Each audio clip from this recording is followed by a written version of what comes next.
This is our major project, an automated soldering robot. These are the PCBs used for it. This is P89V51RD2 programmer board. These are 3 motor driver modules based on L293D. This is another motor driver module based on L298. This is a DC motor which drives the robot in Z direction.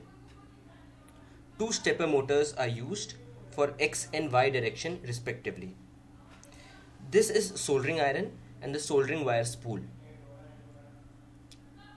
Another DC motor is used for wire feed.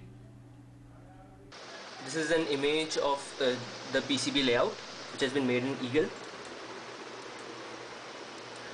We first run this code, that is the test,